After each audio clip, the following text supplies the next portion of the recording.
पण या संघर्षाला साथ कोण देत आहे? तुमचे सगळे सहकारी, तुमचे सगळे सरदार.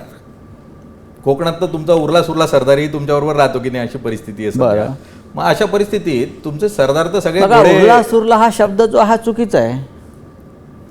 एकच तर आमदार आहे तुमचा तिकडे. नसेल ना, आमदार आहे किंवा खासदार आहे म्हणून पक्ष टिकला नाही ना. हा खाली जो शिवसैनिक आहे मोठ्या प्रमाणात, सरदार गेले असतील ना. सरदार केलं कोणी? यांनीच केलं ना. बाळासाहेब ठाकरेंनी केलं, उद्धव ठाकरेंनी केलं. बाळासाहेब ठाकरेंनी माकडांची माणसं केली, माणसांचे सरदार केले असं मी नेहमी म्हणतो. आणि त्या सरदारांनी पाठीमध्ये वार केले. हे होतच असतं राजकारणामध्ये. माणसाच्या महत्त्वाकांक्षा एवढ्या टिपेला जातात सध्याच्या काळामध्ये आणि एवढी संपत्ती करून ठेवतात हे लोक की मग ते संपत्ती वाचवण्यासाठी, कुटुंबाला वाचवण्यासाठी मग त्यांना नीतिमत्ता आम्हाला विचारत नाही, पक्षामध्ये आमचा आवाज ऐकला जात नाही. अरे तुमचा आवाज ऐकून ऐकून तर तुम्ही इकडे इतके श्रीमंत आणि संपत्ती सम्राट झालात ना.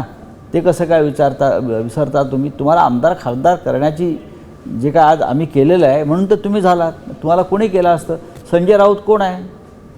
25 वर्ष खासदार मला कोणी केला? पक्षाचं नेतृत्व दिलं मला. हे मला विसरता येणार नाही. आता isakal.com आहे देशातील नंबर 1 ची मराठी न्यूज वेबसाईट. प्रत्येक अपडेटसाठी isakal.com ला नक्की भेट द्या.